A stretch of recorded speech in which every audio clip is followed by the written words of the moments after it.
아멘. 할렐루야. 이 대강절 둘째 주일에 우리 주님의 놀라운 평화와 위로가 여러분의 심령과 가정과 일터 위에 흘러 넘치시기를 축복합니다. 앞뒤 좌우에 있는 분들, 또 가정에 있는 분들도 가족들에게 축복의 인사를 좀 해주십시오. 오늘은 하나님의 뜻대로 될 겁니다. 이렇게 한번 해주시면 좋겠습니다. 재신임 투표를 하니까 팔팍도 그렇고 오클도 평소에 거의 최소 1.5배 이상은 출석하시는 것 같습니다. 오랜만에 뵌 분들이 많이 계시고 팬데믹 이후에 처음 뵙는 분도 계신 것 같아요. 그동안 꾸준히 TV 앞에 계셨던 성도님들께서 이렇게 한자리에 많이 모이실 수 있어서 앞으로 재신임 투표를 한 달에 한 번씩은 해야 좀 출석률이 유지되지 않을까 하는 바람이 있습니다. 오늘 이 재신임 투표 올 때까지 여러분의 입장이 어떠하든 간에 정말 마음고생을 많이 하셨으리라 생각합니다. 그 점에 대해 담임 목사로서 정말 진심으로 죄송합니다. 아무튼 여기까지 오는 데 있었던 많은 이 갈등과 반목이 그 누구보다 저의 책임이 큽니다. 무엇보다 여러분은 이제 투표 결과가 굉장히 궁금하실 텐데요. 제가 미리 알려드리겠습니다. 오늘 재신임 투표는 반드시 통과되든지 안 되든지 둘 중에 하나일 것입니다. 다른 옵션은 없습니다. 반드시 되든지 안 되든지 할 텐데요. 되면 제가 다음 주에 잔치를 열고 안 되면 파티를 열겠습니다. 여러분이 잔치든 파티든 하나는 꼭 참석을 해주시기를 바랍니다. 한 가지 더 궁금하신 게 있을 텐데, 통과가 되는 것이 하나님의 뜻일까요? 되지 않는 것이 하나님의 뜻일까요? 그것도 제가 알려드리고자 합니다. 이 답은 오늘 본문 말씀이 저보다 더 확실하게 가르쳐 주실 것이기에 같이 들여다보겠습니다. 본문은 초대교회가 겪은 박해를 배경으로 합니다. 아기 예수님을 죽이려 했던 헤롯 대왕의 손자인 아그리빠 1세 때 즈음에는 성령으로 오순절 마가의 다락방에서 교회가 탄생한 직후였습니다. 헤롯 아그리빠 1세는 자신들의 통치 기반인 유대교 종교 지도자들의 호의를 사고자 교회를 박해하기로 결심합니다. 그 첫 번째 결정으로 교회의 지도자 중 하나였던 사도 야고보를 체포해다가 사형대, 처형대에 세워 참수하여서 목을 잘라서 죽였습니다. 야고보는 사도들 중 첫 번째 순교자가 되었습니다. 그 결정을 유대 종교 지도자들이 기뻐하는 것을 보고 헤롯 아그리빠 1세는 또 다른 지도자인 사도 베드로를 똑같은 방식으로 처형키로 작정하고 감옥에 가두었습니다. 이제 다음날 아침이면 베드로가 야고보처럼 참수될 예정이고, 이 상황을 지켜보던 교회는 모여서 간절히 오늘날로 치면 철야 기도를 부르짖어 하고 드리고 있는 중입니다. 이 대목을 보면 당시 교회의 지도자로 야고보와 베드로 사도가 얼마나 중요한 인물이었던가 하는 것을 알 수 있죠. 아무튼 오늘 본문은 여기서 끝나지만 뒷부분을 쭉 읽어가 보면 베드로는 이 성도들의 간절한 기도의 응답으로 천사의 기적적인 도움으로 감옥에서 탈출해서 안전한 곳으로 피신합니다. 기도가 응답된 것이죠. 자, 정말 기쁜 일임에 틀림없습니다만 여기서 한 가지 질문을 우리가 던져볼 수 있습니다. 야고보도 중요한 사도고 베드로도 중요한 사도임에 두 사람 다 틀림없는데 왜 야고보는 순교하고 베드로는 구출받았습니까? 야고보 때는 성도들이 기도를 하지 않았거나 좀 약하게 드린 것은 혹시 아닐까요? 성도들은 야고보보다 베드로를 더 사랑해서 베드로를 위해서 더 간절히 기도했기 때문에 혹시 베드로가 구출을 받은 것은 아닙니까? 하나님이 야고보는 좀 덜 사랑하시고 안 사랑하시고 베드로는 더 사랑하셔서 베드로만 구출해 주신 것은 혹시 아닌가 말입니다.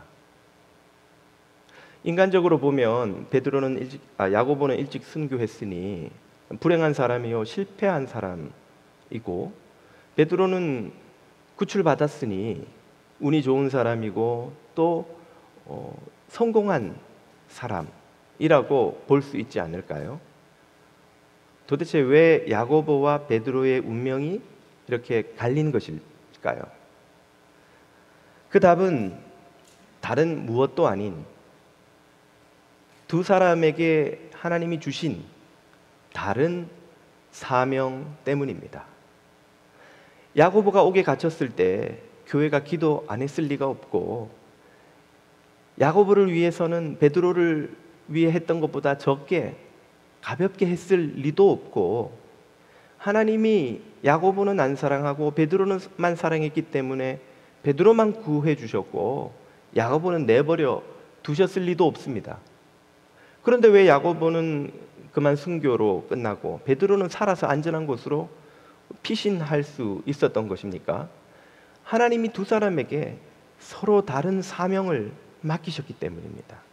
야고보에게 맡기신 사명은 죽음으로 교회를 세우는 것이요, 베드로에게 맡기신 사명은 삶으로 교회를 세우는 것이었습니다. 아니, 죽으면 다 끝인데 죽어서 무슨 복음을 전하며 교회를 세우며 사명을 감당하는가 생각하실지 모르겠습니다만, 사실 하나님이 쓰시는 일꾼은 종종 살아서보다 죽어서 더 큰 사명을 이루는 경우가 많습니다. 그 예가 바로 야고보보다 불과 얼마 전에 먼저 순교한 평신도 지도자였던 스데반 집사이지요. 스데반은 초대교회가 가진 아주 뛰어난 자원 중 하나였습니다. 그의 스피치 능력이나 전도하는 능력, 또 많은 사람을 설득시키고 토론에서 상대를 이겨낼 수 있는 압도적인 딜리버리 능력을 고려하면 그가 디아스포라 유대인들의 회당에서 많은 사람들을 전도한 것은 결코 우연이 아닙니다. 그런 탁월한 일꾼이자 인재, 장차 교회의 최고의 리더가 될 만한 자질을 가진 젊은 집사 스데반이 그만 돌에 맞아 저렇게 안타깝게 목숨을 잃었다는 사실은 당시 초대교회로서는 엄청난 슬픔인 동시에 엄청난 손실일 수밖에 없습니다. 그렇게 보면 이것은 불행한 인생이요, 손실이요, 안타까운 일일 뿐인데, 그러나 사도행전은 놀랍게도 스데반의 죽음이 그 교회에 그 누구보다 위대한 큰 공헌을 끼쳤다는 것을 기록합니다. 스데반은 어떤 공헌을 했나요? 바로 그의 죽음으로 예루살렘 교회가 예루살렘을 넘어 온 유대와 사마리아와 땅끝까지 흩어지게 만든 것입니다. 예수님은 제자들을 당신이 승천하시기 전에 부르셔서 사명을 주시면서 오직 성령이 너희에게 임하시면 너희가 권능을 받고 예루살렘과 온 유대와 사마리아와 땅끝까지 이르러 내 증인이 되리라고 사명을 주시고 예언하셨지만, 사도들을 비롯한 그 누구도 예루살렘 교회에 있던 이들은 교회가 예루살렘 밖으로 나가야 한다는 생각을 하지 못했습니다. 그들은 모두 예루살렘에서 유대인들에게만 복음을 전할 뿐이었지요. 그랬던 예루살렘 교회를 온 세상으로 흩어 복음을 전하게 만든 것은 바로 스데반의 죽음으로 시작된 박해였습니다. 이 박해를 피해 성도들이 예루살렘 밖으로 피신하는 과정에서 유대 곳곳으로, 심지어 사마리아 땅 그리고 그 너머 이방 땅까지 흩어지는 바람에 복음이 우리가 아는 것처럼 사도행전에서 온 로마 제국에 퍼지게 된 것이죠. 하나님이 이 일을 이루시기 위해 무엇을 사용하셨는가? 스데반의 죽음을 사용하신 겁니다. 스데반의 죽음은 이런 교회의 선교 방향을 획기적으로 바꾸어 놓은, 물줄기를 돌려놓은 사건이었을 뿐 아니라 초대교회 선교의 결정적인 기여를 하는 인물 하나를 또 탄생하게 만듭니다. 그것은 바로 사도 바울이죠. 스데반이 돌에 맞아 죽는 그 자리에 젊은 사울이 돌을 던져 스데반을 죽이는 살인자들의 옷을 맡은 자라고 자로 그 자리에 있었다고 소개합니다. 그리고 그가 나중에 사도행전 9장을 보면 다메섹 가는 길에 부활하신 주님의 환상을 보고 회심하여 이방인의 사도로 거듭나지요. 그 사울이 사도 바울로 변하는데 분명히 스데반의 죽음이 적지 않은 영향을 미쳤을 것입니다. 스데반의 죽음의 자리에 사울이 그 자리에 있었다는 걸 누가가 어떻게 알고 기록했겠어요? 그가 따라다녔던 바울 선교단의 일원으로서 사도 바울 본인에게 직접 들은 이야기가 아니고 무엇이었겠습니까? 바울이 그 이야기를 왜 했겠어요? 바울이 젊은 사울로 스데반의 죽음을 지켜보면서 비록 그때에는 부활하신 주님을 알지 못했지만 숭고한 죽음으로 순교하는 스데반을 보고 그의 마음에 깊은 인상을 받았음에 틀림없었기에 그것을 누가에게 바울이 말해준 것 아니고 무엇이겠습니까? 그리고 무엇보다 사도 바울이 이후에 복음을 전하느라 많은 박해를 겪을 때에 자신이 죽이는데 동참했던 스데반을 죽인 그 자신의 잘못을 떠올리며 자신이 받는 고난을 불평하고 원망하지 않으며 기쁨으로 기꺼이 받아들이고 주를 위한 고난을 남은 내 몸에 채우노라 하고 고백할 수 있게 만들어준 것이 아니고 무엇이었겠습니까? 스데반은 그가 살아서 전도한 사람들보다 그가 죽지 않고 살아서 교회에 끼칠 수 있었던 유익보다 훨씬 더 큰 유익과 열매를 교회를 위해 남긴 순교자였습니다. 오늘 본문이 야고보의 죽음에 대해 짧게 표현하고 넘어가지만 야고보 역시 그의 순교를 통해 하나님께서 이루실 일에 분명히 쓰임 받았을 것입니다. 반면에 베드로는 왜 야고보와 달리 구출을 받아 안전한 곳으로 피하게 되었던가요? 그것은 베드로가 살아서 교회를 위해 할 일이 있었기 때문입니다. 베드로는 누구보다 예수님 가까이 지근거리에서 그분의 말씀과 삶을 똑똑히 지켜보고 그 누구보다 예수님과 많은 에피소드를 경험한 제자, 수제자로 인정받은 사람이었습니다. 교회가 예수님의 가르침과 삶의 핵심을 복음으로 받아들이고 그것을 간직할 뿐 아니라 전파하여 이방 교회까지 퍼뜨릴 때에 이 복음이 무엇인지, 이 진리에 대해 예수님이 하신 말씀이 어떠했는지 사도 베드로보다 더 잘 증언할 수 있는 사람은 12제자 중에도 없었을 것입니다.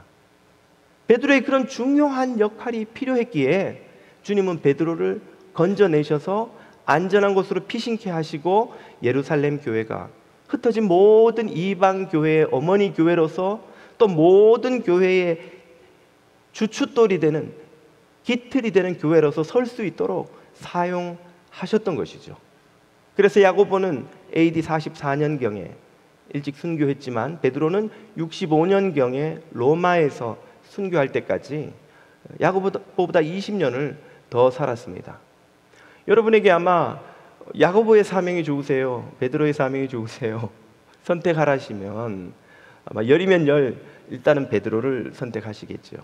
베드로의 삶이 그래도 죽은 정승보다 산 개가 낫다는데 살아서 사명을 감당하는 게 낫고 베드로는 어쨌든 야고보보다는 훨씬 운이 좋은 사도네요 하실지도 모르겠습니다만 그 베드로조차도 다른 한 사도에 비하면 한참 인간적으로 볼 때 운이 나쁜 사람입니다. 누가 또 있나요? 사도 요한이 있지요. 사도 요한은 AD 100년경에 사도들 중에 유일하게 장수하고 자연사한 사도로 추측됩니다. 그는 베드로보다 무려 35년을 더 살았죠. 왜 요한은 이렇게 오래 살아야만 했습니까? 그것은 요한이 에베소에서 복음 전파를 감당한 그 사명도 있을 터이고 요한서신을 비롯한 많은 기록을 계시록까지 남겨야 했던 것도 있었을 터이고 거기에 더해서 무엇보다 예수님이 십자가상에서 사랑하는 제자 요한에게 보아라 내 어머니다 하며 당신의 어머니 마리아를 맡겼기 때문이기도 할 것입니다. 이 모든 사명을 감당하기 위해서 사도 요한은 AD 100년까지 생존하며 살다가 순교했습니다. 성도들은 각기 다른 자리에서 다른 운명을 감당하며 살아갑니다만 모두 한 가지 이유 때문에 살아갑니다. 그것은 주님이 주신 사명이죠. 사명 때문에 야고보는 일찍 순교했고, 사명 때문에 베드로는 65년까지 복음을 전하다가 순교했고, 사명 때문에 요한은 100세까지, AD 100년까지 살다가 순교한 것이죠. 누가 더 운이 좋은 것입니까? 우리 눈에는 베드로가 야고보보다 조금 낫고 요한이 베드로보다 또 훨씬 낫다 생각할지도 모르겠습니다. 야고보는 운이 훨씬 나쁘다 생각할지도 모르겠습니다. 그러나 결코 야고보는 주님 앞에 가서 주님 억울합니다. 왜 베드로는 저보다 20년이나 더, 요한은 4, 50년이나 더 살게 하시고 저만 일찍 데리고 오십니까? 하지 않았을 것입니다. 왜입니까? 우리가 이 땅에서 조금 더 살고 덜 살고, 조금 더 가지고 덜 가지고, 조금 더 높아지고 높아지지 못하는 모든 것은 하나님이 주시는 영원한 생명과 복에 비하면 아무것도 아닌 것이기 때문입니다. 이것은 마치 아이들이 사탕을 하나 먹냐 두 개 먹냐를 가지고 섭섭하고 속상하고 싸우는 것과 비슷한 일입니다. 엄마가 마침 주머니를 뒤지니까 사탕이 3개가 있어요. 손에 주고 먹으라고 했더니 큰 놈은 하나 주시고 동생은 어리다고 2개를 주시는 거죠. 형이 보고는 엄마 어떡해, 동생에겐 2개를 주면서 나한테는 하나밖에 안 줘.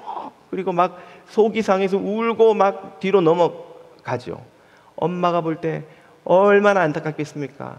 지금 저녁에 아이들을 위해 진수성찬을 맛있는 걸 준비해 놨는데 이빨에도 나쁘고 아무 좋을 것도 없이 그저 입에만 달콤할 뿐인 사탕을 하나 더 먹으나 덜 먹으나 무슨 차이가 있으며, 사탕을 더 많이 먹다 보면 입맛이 없어져서 저녁에 그 맛있는 몸에 좋은 음식을 못 먹게 될 텐데, 아이들이 사탕이 2개냐 하나를 갖고 울고불고 하는 것이 엄마가 볼 때는 얼마나 안타까운 일일까요? 주님이 십자가에서 핏값을 흘려 우리에게 영원한 생명을 주셔서 영원히 멸망받을 죄인이 하나님의 자녀요, 천국의 백성이요, 하나님 나라를 위해 일하는 일꾼으로 부름받은 것이 얼마나 큰 복이며, 우리가 약속받은 영생의 소망이 얼마나 큰 복입니까? 그렇다면 우리가 이 땅에서 조금 더 살고 덜 살고, 더 가지고 덜 가지고, 이것이 무엇 그리 중요한 일이란 말입니까? 주님이 주신 생명의 복이 이 땅에서 여러분이 누리는 어떤 복보다 큰 것을 믿으시기를 축복합니다. 그렇기 때문에 야고보도 베드로도 요한도 그 누구도 하나님 앞에 억울할 일이 없는 것이죠. 그 누구도 하나님 앞에 원망할 것이 없는 것입니다. 모두가 사명을 따라 산 것이요, 하나님의 뜻을 따라, 토기장이신 하나님이 당신의 뜻을 따라 야고보에게 맞는 사명을, 베드로와 요한에겐 또 그들에게 맞는 사명을 주신 것뿐입니다. 고린도서는 토기장이가 같은 흙으로 무엇을 만들든지 모두 토기장이의 마음이라고 말씀하시죠. 베드로가 주님으로부터 나이 들어서는 남이 너를 강제로 끌고 가서 고난과 핍박의 길로 가게 될 것이다 말씀하시자, 그러면 요한은 어떻게 되겠습니까? 라고 물었습니다. 그때 예수님이 답하시기를, 요한을 내가 다시 올 때까지 살게 한들 그것이 너와 무슨 상관이 있느냐? 너는 나를 따르라. 성도는 하나님을 보고 따라가는 사람입니다. 베드로가 야고보보다 더 오래 살았다고 자랑할 것이 하나도 없고, 야고보가 베드로보다 먼저 순교했다고 억울할 것도 하나도 없습니다. 하나님이 야고보를 순교의 길로 이끄셨고, 하나님이 베드로를 조금 더 살다 순교하는 길로 인도하셨고, 하나님이 요한을 또 그에게 맞는 순교의 길로 인도하셨고, 모두가 하나님의 손에 지음받은 토기일 뿐이요, 하나님의 뜻대로 될 인생인 것입니다. 이 하나님의 인도를 쫓아가는 인생은 그러므로 사명자의 인생이요, 복된 인생입니다. 오늘 이 진리가 우리의 이 자리에서도 똑같이 마찬가지로 적용됩니다. 오늘 이 투표가 여러분이 O를 했든 X를 했든 여러분의 뜻대로 되면 성공한 것이고 기쁜 일이고, 뜻대로 되지 않으면 실패한 것이고 잘못된 선거라 할 수 있겠습니까? 이것이 김도환 목사 개인의 성공과 실패이며 여러분이 투표한 것에 통과요, 반대요, 여러분의 뜻에 성공과 실패라고 할 수 있을까요? 이것은 통과되든 안 되든 모두 하나님의 뜻입니다. 통과시킨 하나님, 통과시키지 않으신 하나님을 믿으시기를 축복합니다. 이것이 통과되면 김도환 목사에게 뉴저지 장로교회에서 아직도 섬길 사명이 남아있다는 뜻이요, 교회 안정과 치유를 위해 뭔가 할 일이 있다는 뜻일 뿐입니다. 이것이 통과되지 않는다면 김도환 목사가 뉴저지 장로교회에서 감당할 사명은 이미 다 끝이 났고, 이제 하나님은 새로운 사람을 세우실 것이고 김 목사를 새로운 길로 보내시겠다는 하나님의 뜻일 뿐인 것입니다. 김 목사가 되냐 안 되냐, 성공했냐 실패했냐의 문제가 아니라 하나님께서 이 교회를 앞으로 어떤 길로 이끄실까를 결정하는 것이요, 하나님의 뜻대로 되는 것입니다. 이것은 김 목사뿐 아니라 성도 여러분도 모두 마찬가지입니다. 여러분이 어떤 것을 표기했든 간에 그대로 되었다고 여러분이 성공한 것이 아니요, 그대로 되지 않았다고 실패한 것이 아닙니다. 된 것도 하나님의 은혜요, 되지 않은 것도 하나님의 은혜입니다. 그것을 믿고 하나님의 뜻을 믿고 순종할 때에 여러분 한 분 한 분도 모두 사명자로 살아가는 것입니다. 이것을 하나님의 뜻으로 믿지 않고 개인의 성공과 실패, 우리의 성공과 실패로 여기면 그때부터 교회는 어려움에 처합니다. 성공하면, 우리 뜻대로 되면 승리했다고 기고만장할 것이죠. 실패하면 화가 나고 미움이 생기고 누구 때문에, 어떤 사람들 때문에 이 투표가 뜻대로 안 됐다고 분노가 생길 것이죠. 미움이 더 커질 것입니다. 그렇게 되면 우리는 모두 사명자가 아닌 하나님을 거역하는 자로 살아가는 것이죠. 여러분과 뜻이 다른 이들이 분명히 눈에 보일 터입니다만은 미워하지 마십시오. 마음에 담아두지 마십시오. 여러분이 어떤 표기를 했든 그 모든 것은 오늘 이 자리에 모두 다 내려놓고 이제 하나님께서 인도하시는 대로 그것이 통과되든 않든 순종하고 가시기를 축복합니다.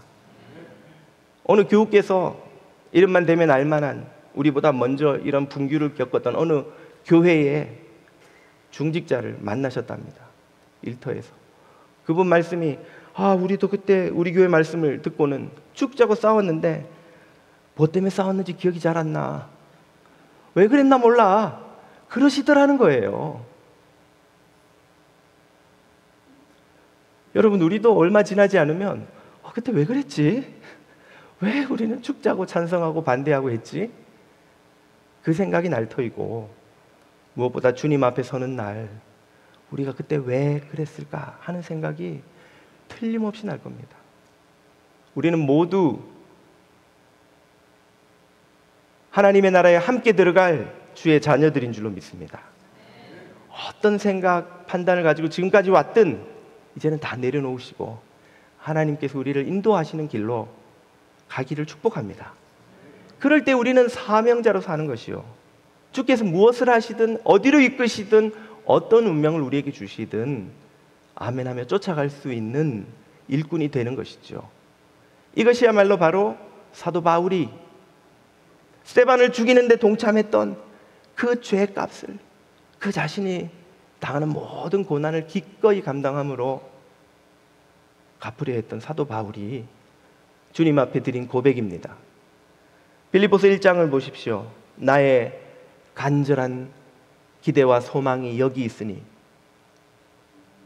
내가 무엇이든지 하나님 앞에 부끄러운 일을 하지 않고, 전에도 그랬지만 이제 앞으로도 담대한 마음으로 주님께서 나를 삶의 길로 인도하시든지 죽음의 길로 인도하시든지 오직 나는 순종하여 내 삶을 통해 그리스도께서 영광 받으시는 그 삶을 살기를 원하노라. 이 소원이 이 자리에 함께 하신 여러분 모두의 소원이 되시기를 주님의 이름으로 축복합니다.